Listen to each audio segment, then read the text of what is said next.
Baik, saudara-saudara semua, selamat berjumpa lagi dalam mata kuliah ilmu negara. Kita mulai saja pertemuan kita pada hari ini dengan rasa semangat dan penuh dengan rasa optimis. Saya yakin dalam pikiran saudara-saudara semua sudah tidak sabar lagi dalam membahas topik kita pada hari ini, yaitu tentang bagaimana bentuk-bentuk pemerintahan. Kita coba lihat dalam mata kuliah ilmu negara ini bentuk-bentuk pemerintahan, baik itu pada masa zaman kuno atau zaman klasik, baik pada zaman modern hari ini. Kita coba memilah-milah bentuk pemerintahan itu, saudara, dan kita coba lihat bagaimana perkembangan bentuk-bentuk pemerintahan. Baik, langsung saja kita mulai. Nah, ada beberapa topik dalam bentuk pemerintahan ini. Pertama, apa itu pemerintahan klasik dan apa saja bentuk-bentuk pemerintahan klasik. Yang kedua, bagaimana pemerintahan modern dan seperti apa saja bentuk-bentuk sistem pemerintahan pada zaman modern ini. Yang pertama, tentu saudara-saudara, kalau kita berbicara tentang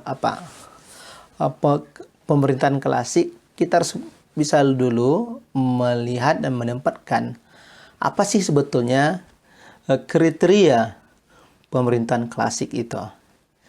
Jadi kan kita ingin menempatkan barang ini sebagai pemerintahan klasik atau barang ini sebagai suatu hal, tentu kita harus memiliki kriteria atau indikator yang jelas, ya.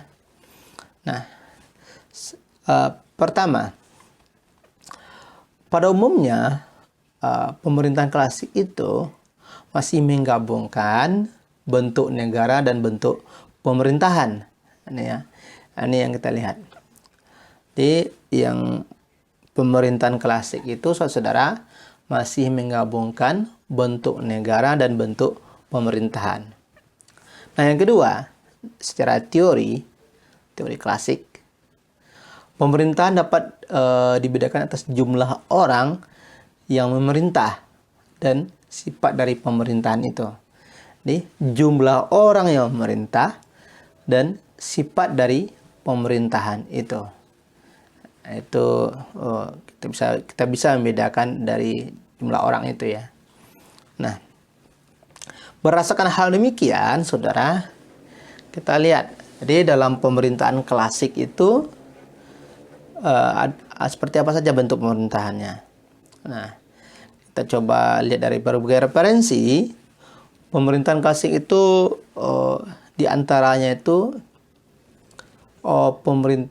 sistem pemerintahan oligarki, sistem pemerintahan plutokrasi, kemudian sistem pemerintahan aristokrasi, kemudian sistem pemerintahan autokrasi, sistem pemerintahan politea, sistem pemerintahan tirani, dan sistem pemerintahan demokrasi.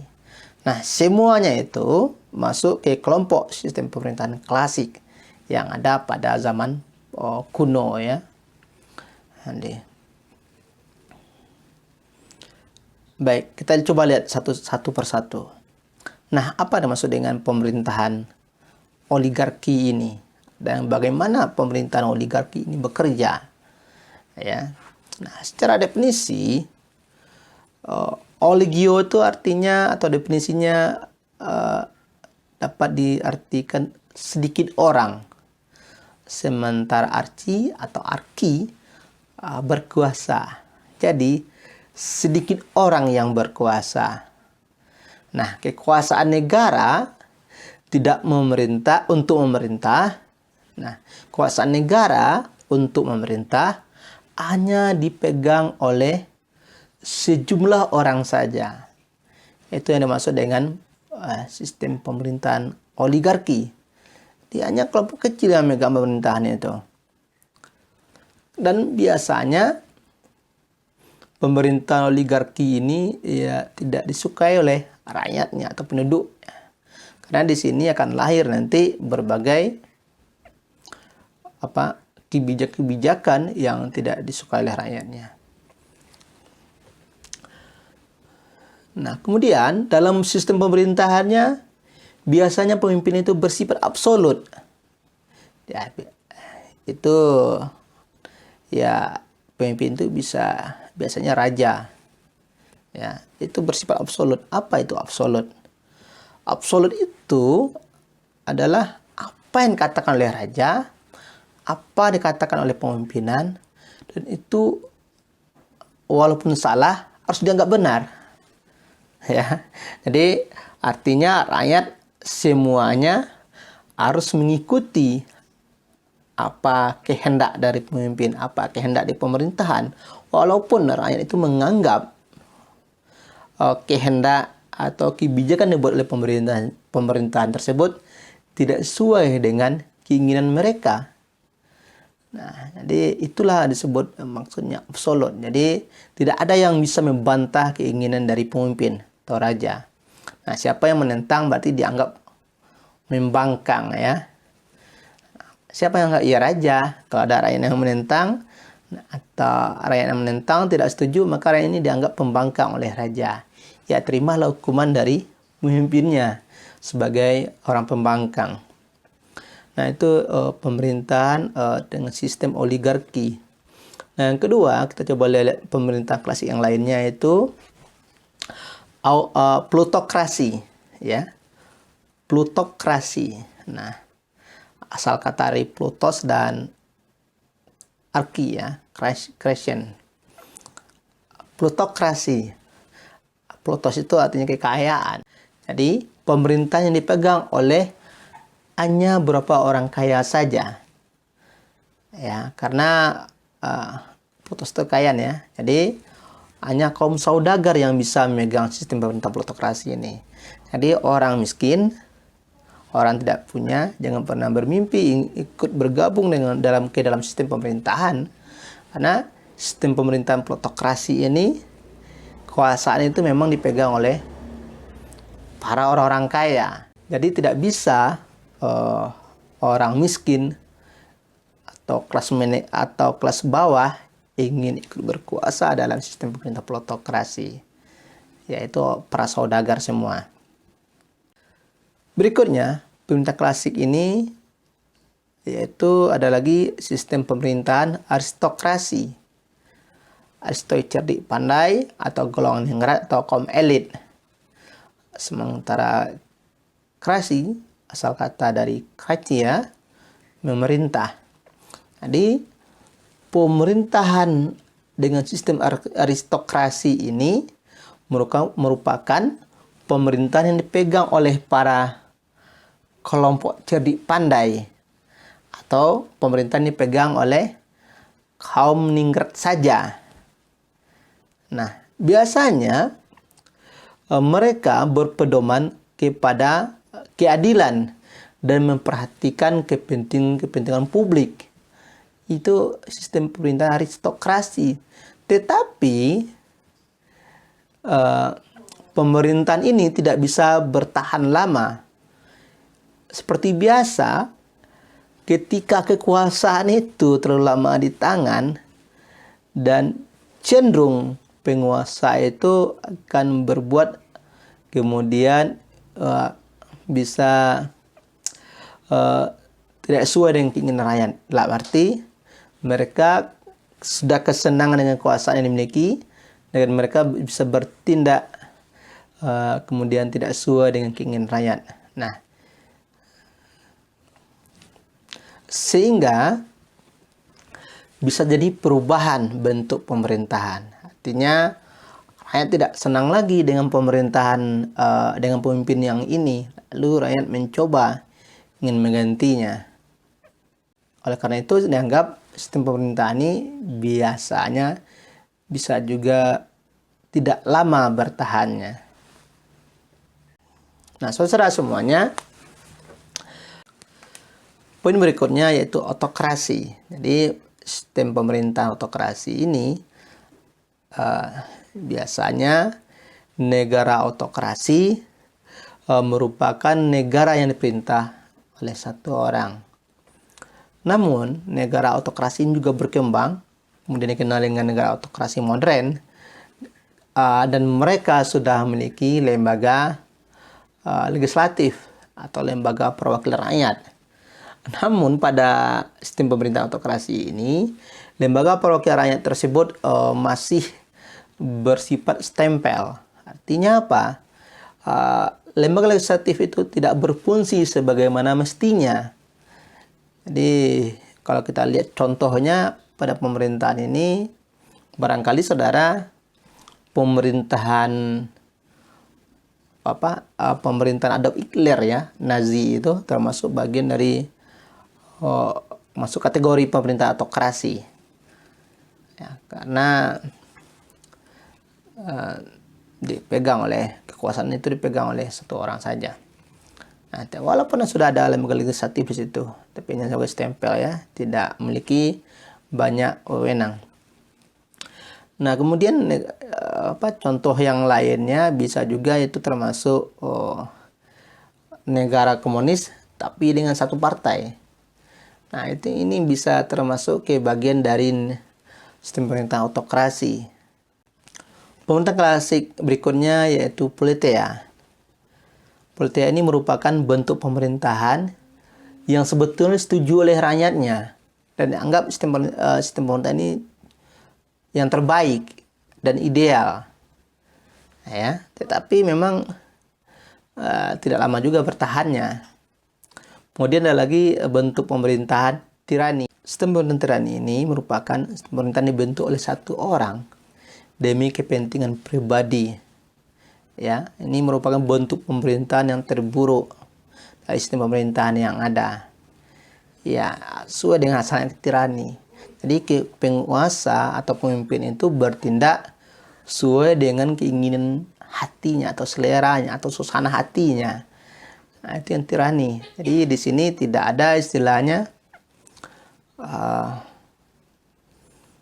yang mencoba menentang ya.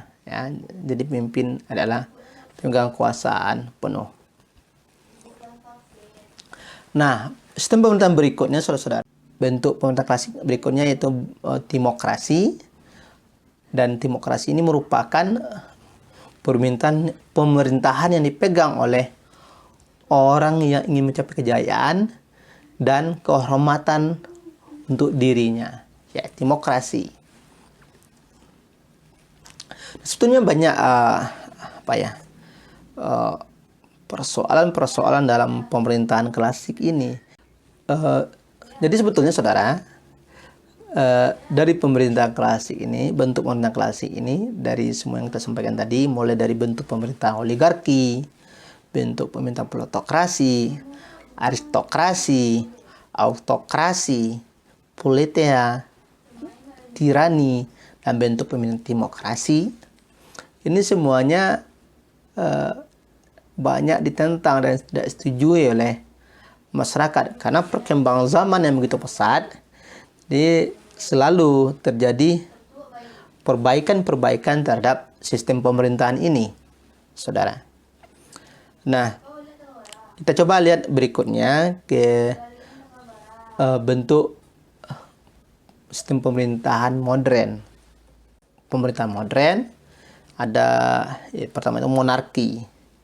Ya, monarki, demokrasi, republik, emirat, federal atau federasi, dan pemerintahan kota atau negara kota. Itu bisa kita kelompokkan termasuk kepada bentuk pemerintahan modern. Nah, bagaimana pemerintah monarki ini bekerja? Nah, pertama kita coba pahami dulu apa itu pemerintah monarki.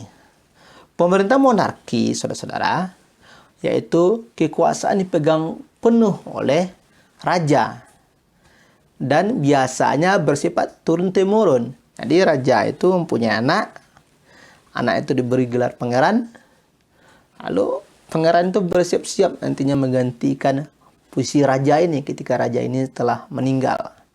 Jadi itu sifatnya turun-temurun.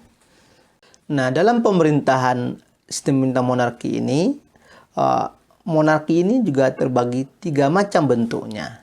Pertama, sistem pemerintah monarki absolut. Monarki absolut ini kekuasaan penuh dipegang oleh raja, atau kekuasaan mutlak penuh dipegang oleh raja.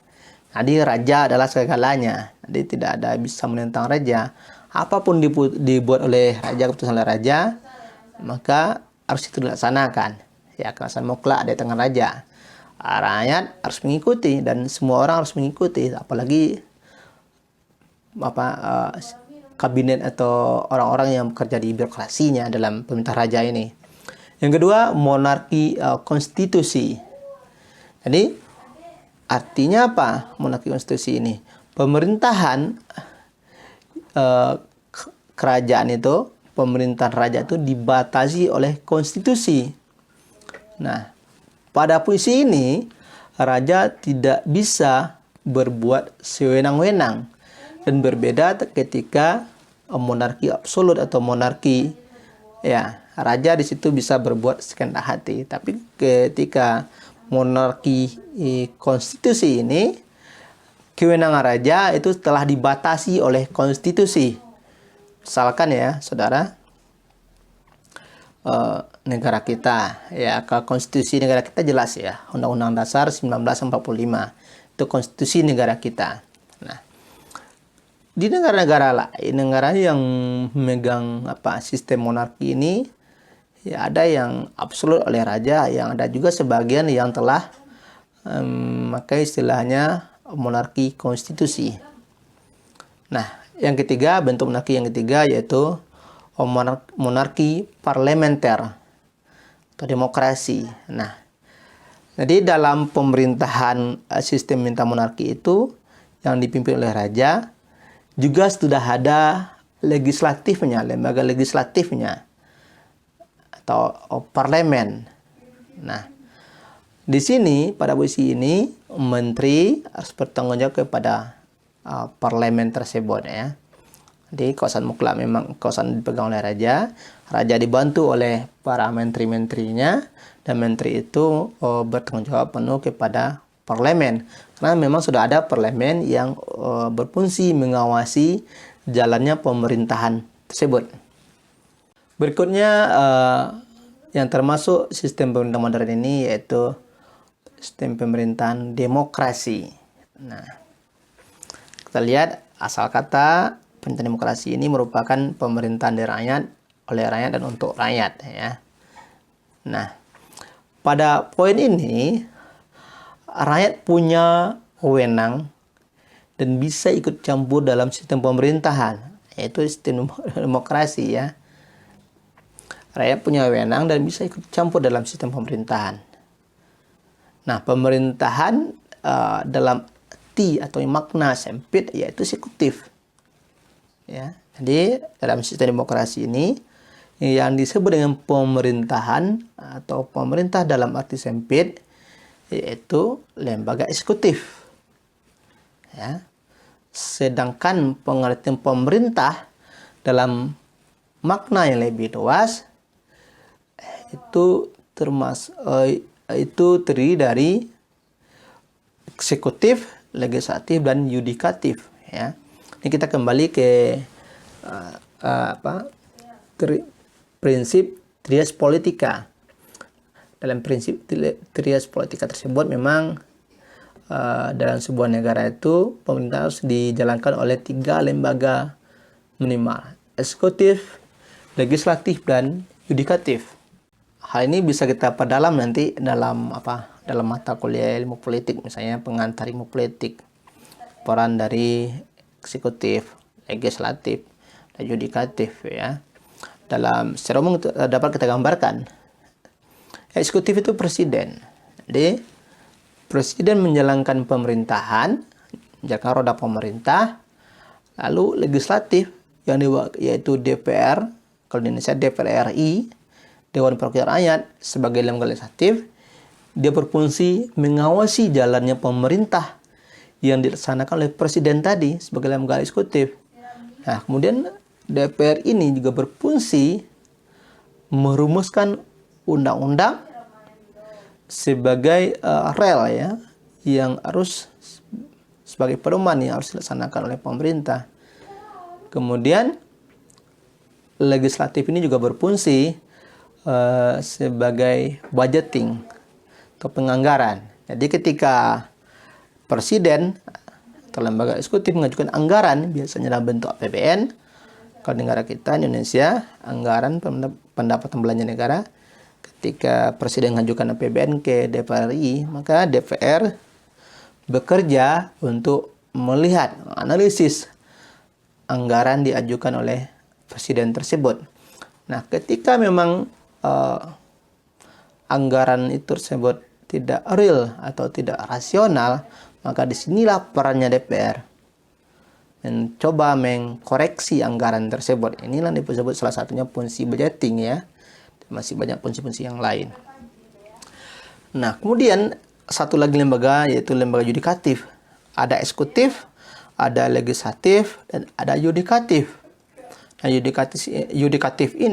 yudikatif ini tentu lembaga yang berperan sebagai penegak hukum. Ada yang pelaksana, ada yang pengawas. Pelaksana itu presiden, pengawas itu DPR RI, dan penegak hukum yaitu yudikatif.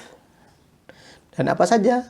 Ya, itu aparat negara ya, termasuk kehakiman, kejaksaan, dan kepolisian. Nah, dia berperan yang punya peran dalam penegak hukum terkait persoalan-persoalan maupun persoalan yang dilakukan oleh eksekutif maupun persoalan yang dilakukan oleh legislatif maupun persoalan dilakukan oleh rakyat Indonesia secara umum. Nah, ini ya peran-peran yudikatif. Berikut pemerintahan. Baik saudara-saudara semuanya, berikutnya kita lihat bentuk pemerintahan republik. Ya, yang dikepalai oleh presiden dan dikepalai oleh presiden. Nah, negara Indonesia kan negara republik ini, negara Kesatuan Republik Indonesia NKRI. Dia memakai sistem demokrasi, negaranya disebut negara republik, dan kita orang Indonesia menyebutnya NKRI, Negara Kesatuan Republik Indonesia. Nah, republik ini sebetulnya juga terbagi 3 bentuk, saudara-saudara. Pertama itu republik absolut. Jadi artinya di sini walaupun pemimpinnya dipilih oleh rakyat, tapi karena dia bersifat absolut, pemimpinnya memiliki karakter diktator.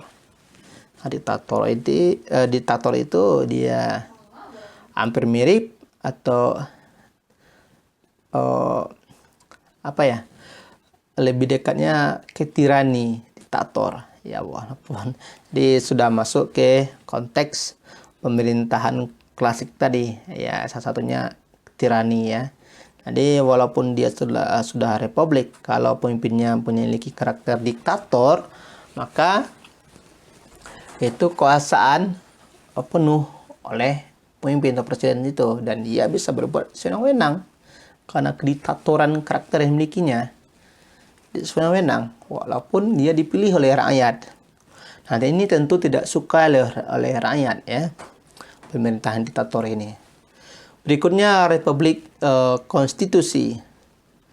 Nah, presiden sebagai kepala negara dan pemerintahan namun dibatasi oleh konstitusi yang ada.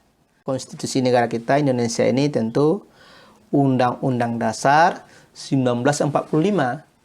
Inilah sebagai konstitusi, dan seluruh lembaga yang ada harus berpedoman pada konstitusi tersebut, terutama lembaga eksekutif dalam menjalankan roda pemerintahan. Kalau ada yang melanggar konstitusi, tentu ini dianggap pelanggaran terhadap negara atau pengkhianatan terhadap negara ya. Bisa ya terutama tentang eksekutif tadi, dan peluangnya mereka memang memiliki peluang yang besar untuk melanggar ya konstitusi. Tapi itulah peran DPR legislatif, mengawasi lembaga eksekutif dalam menjalankan roda pemerintahan.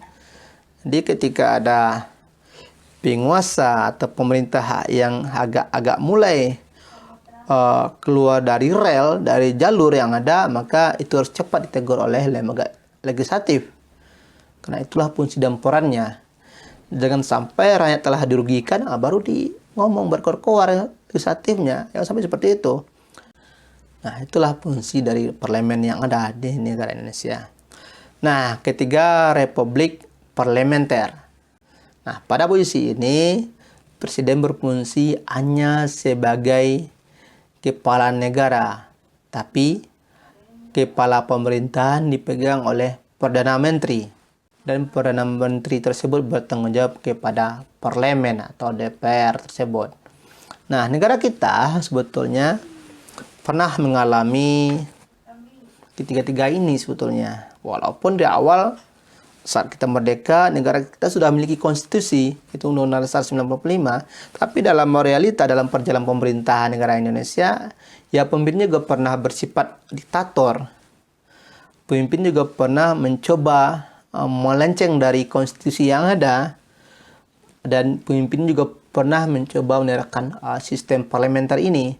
Di Perdana Menteri pertama di negara kita itu, kalau kita lihat sejarah lagi, yaitu Bapak Muhammad Natsir.